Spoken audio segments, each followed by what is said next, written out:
Je vous propose maintenant ce zoom exceptionnel sur l'un des monarques les plus puissants du Moyen-Âge. Nous allons vous raconter l'épopée de Guillaume le Conquérant. Né en Normandie, il est allé chercher la couronne d'Angleterre qui lui avait été promise. Une histoire qui nous est notamment parvenue grâce à la célèbre tapisserie de Bayeux, souvent considérée comme la première bande dessinée de l'humanité. Sébastien Renouille et Antoine Pocry.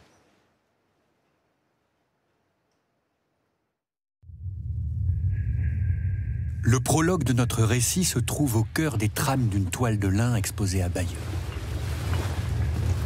Sur 70 mètres de long, les fils de laine tissée narrent une histoire vieille de près de 1000 ans.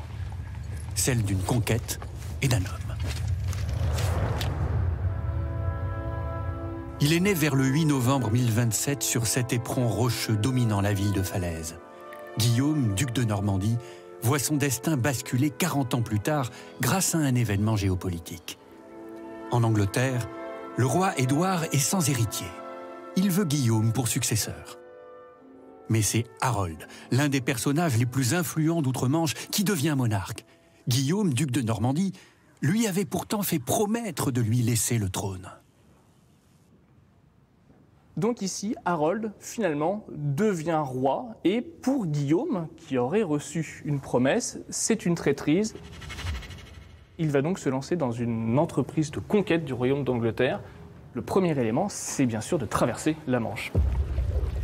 Mais la météo désastreuse en ce début septembre oblige Guillaume à abriter ses troupes au fond d'une baie picarde. La petite ville de Saint-Valery-sur-Somme, dont les 2 tours existaient déjà à l'époque, est envahie par des milliers d'hommes, archers, cavaliers, prêts à en découdre. Des navires par centaines aussi, dont la tapisserie de Bayeux nous enseigne le mode de construction inspiré des dracars vikings, attendent des vents favorables. Puis l'armada s'élance. Nous aussi, nous décidons de rejoindre à l'aube l'armée des véhicules qui, dans le port de Dieppe, s'apprêtent à traverser la Manche. Près de 400 000 passagers par an effectuent ce voyage. Ouais, bon, on peut envoyer tout ce qui reste au final. En cette saison, le trafic est surtout constitué de camions. Et dans cet incessant balai, Aurélie conserve son flegme à 6 h du matin. On commence à bugger. Ah oui. Bah, on est là depuis 21 h, donc là c'est la fin, on sent qu'on va bientôt se coucher. Voilà le cas typique du chauffeur qui se réveille pas. Le dernier véhicule embarque sur le côte d'Albâtre. Voilà, c'est l'heure d'embarquer, ça y est. On va embarquer. Ouais. Ok.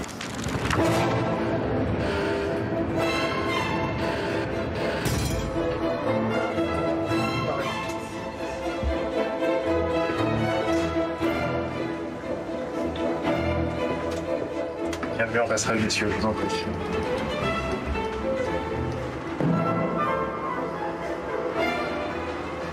De là.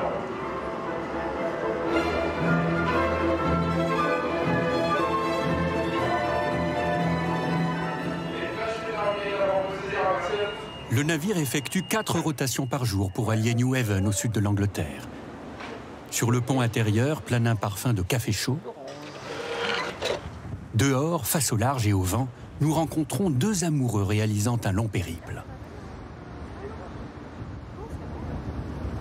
Vous allez où comme ça? À Brighton. À Brighton. Je suis Marseillais. Marseillais? Ouais. Ah oui, ça fait loin. Ça fait un peu loin, ouais. Et vous savez ce qui s'est passé au Moyen-Âge, là, sur cette mer, là? Guillaume le Conquérant. Ah, ben c'est ce que je lui disais en plus. Bateau de guerre. Et plus encore, près de 700 embarcations que nous imaginons poussées par le vent, dirigées par Guillaume à bord de la Mora, menant 8000 hommes au combat. À bord du côte d'Albâtre, une nouvelle mascotte les célèbre. C'est sa première sortie. Des petits câlins, des petites chaînes, des petits... Ce matin, la traversée de la Manche, autoroute de la mer qui voit passer près de 25% du trafic maritime mondial, est particulièrement tranquille. Regarde, il vient de checker et tout. Ouais, c'est une photo, bien tranquille. Après 4 heures de traversée, nous distinguons le port de New Haven. Clin d'œil à l'histoire, le drapeau normand est hissé. Le commandant donne ses instructions. Il est impressionné par le sens marin de l'armée de Guillaume. Ensuite, le coin du quai. Ensuite, la pilotine. Quand ils ont décidé de traverser, avec cette flotte-là, ils transportaient de tout. il y avait non seulement des hommes, mais il y avait des bœufs, des chevaux. Donc en fait, il y a eu aussi pas mal de naufrages parce que la stabilité des navires était un petit peu rudimentaire. Donc ouais, c'est impressionnant ce qu'il a fait à l'époque, c'est clair, carrément. Et Likoff, Marc.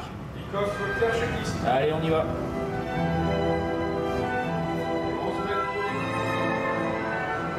Casque ouvert et verrouillé. Nous nous rendons à 30 km au sud-est. Là, nous pouvons imaginer les chevaux, les guerriers, foulant les galets sur le rivage de Pevensey à la fin du mois de septembre 1066. Ils n'y rencontrent aucune résistance. Ça se passe relativement sereinement parce qu'il se trouve que les Normands ont le champ libre.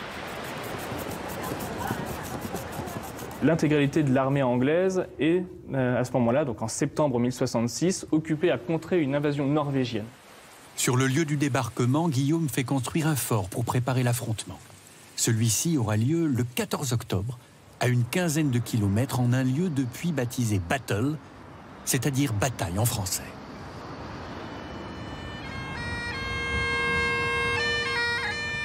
Autour de l'abbaye du XIe siècle, en ce jour de novembre, la petite ville célèbre un mariage dont les invités sont vêtus, habitude britannique, comme si le soleil allait soudainement sortir des nuages, comme si la buée perlant sur les fenêtres allait se dissiper pour traverser le temps. Nous y découvrons sans doute l'une des dernières cabines téléphoniques à pièces du Royaume-Uni. Allô Anne-Claire, nous sommes arrivés à Battle. Au pied de l'abbaye, un homme se fond dans le paysage. Il a consacré sa vie à l'histoire médiévale. Le champ sur lequel il a voulu nous rencontrer n'a pas été choisi au hasard. David Bates, presque 80 ans, a le sens du décor qui rencontre l'histoire. Que ce qui s'est passé ici, le 14 octobre 1066, a changé l'histoire. L'histoire de l'Angleterre, du Royaume-Uni, de la France et de l'Europe. Ici même, le 14 octobre 1066, dès le lever du jour, Guillaume et ses hommes lancent un premier assaut dans le goût du sang, les volées de flèches et le hennissement des chevaux. Les Anglais résistent derrière leur mur de boucliers. Ils tiennent une position qui est très difficile à prendre parce que les chevaux ont du mal à monter la pente de la colline sur laquelle les Anglais se sont réfugiés. L'armée de Guillaume. Alors, l'armée de Guillaume fait semblant de battre en retraite, plutôt que foncer vers les lignes ennemies. C'est probablement ce qui a été décisif.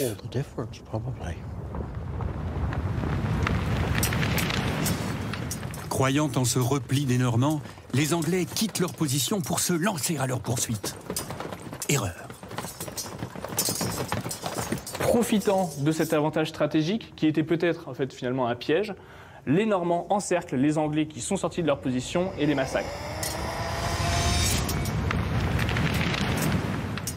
La bande inférieure de la tapisserie, qui représentait plutôt des motifs floraux animaliers, s'efface pour montrer les victimes de la guerre, donc des hommes blessés, décapités, des armes brisées. Comme aujourd'hui, une armée se comporte en territoire conquis et il y a des exactions qui seraient aujourd'hui qualifiées bien sûr de crimes de guerre. Comme historien, oui, on doit interpréter, mais de temps en temps, les émotions vont. Alors, avec pudeur, David veut nous conduire derrière les ruines d'un ancien monastère, sur la colline, là où le soir venu, la bataille s'acheva. On croit que c'est ici qu'Harold a été tué par la flèche. La tapisserie nous montre Harold succombant à cette flèche reçue dans l'œil. Autour de lui, des corps et l'odeur de la mort. À cet endroit, une plaque marque l'instant où l'armée des Anglais fut vaincue par Guillaume. David semble s'y recueillir. L'histoire pourrait s'arrêter là, mais ce serait sans compter sur l'opiniâtreté de Tina. Dans l'église Sainte-Marie, elle tient à nous montrer son œuvre. Une tapisserie qui débute là où s'arrête celle de Bayeux. La première partie montre Gita, la mère d'Harold, découvrant son corps sur le champ de bataille juste après les combats. Depuis que Tina a lancé ce défi, les habitants de Battle se succèdent dans une salle communale pour inventer une suite à la tapisserie de Bayeux en utilisant la laine des moutons du pays. Il y a un fermier qui met toutes les années, il met ses moutons à manger l'herbe sur l'abbaye, sur le champ de bataille, effectivement. La technique reprend celle utilisée par les tisserands du Moyen-Âge. Une broderie de hache sera ma contribution à l'œuvre collective. Drapeau normand. Absolument. Drapeau normand. Pour le souvenir. Comme à Bayeux, 10 couleurs différentes sont utilisées pour raconter l'histoire. Marie-Louise, anglo-normande, est consciente du rôle déterminant joué par Guillaume dans l'histoire britannique. Il a complètement changé le mode de vie en Angleterre quand il est arrivé. Avant ça, c'était... Bon, il y avait quand même une mode de vie, bien sûr. Les Saxons ont leur histoire dont ils sont très fiers, d'ailleurs. Et puis ici à Battle, il faut être très discrète parce qu'on est entouré de Saxons. Car les Saxons, peuple germanique présent dans l'Angleterre du Moyen-Âge, furent massacrés par l'armée de Guillaume durant la conquête du territoire. Au fil des batailles et alliances, Guillaume soumet Douvres, Canterbury. Des renforts débarquent de France. Winchester, siège du gouvernement anglais, tombe. Puis le jour de Noël 1066, Guillaume est couronné à Londres en l'abbaye de Westminster. Il installe un système féodal, introduit le français qui restera langue officielle durant 3 siècles. Il règne sur l'Angleterre et sur la Normandie. Pour protéger Londres, il construit des châteaux tout autour de la ville. Aux abords du collège d'Eton, prisé par l'aristocratie britannique, l'un d'eux se dresse encore et nous voulons le voir. Il se nomme Windsor et n'a jamais quitté la famille royale.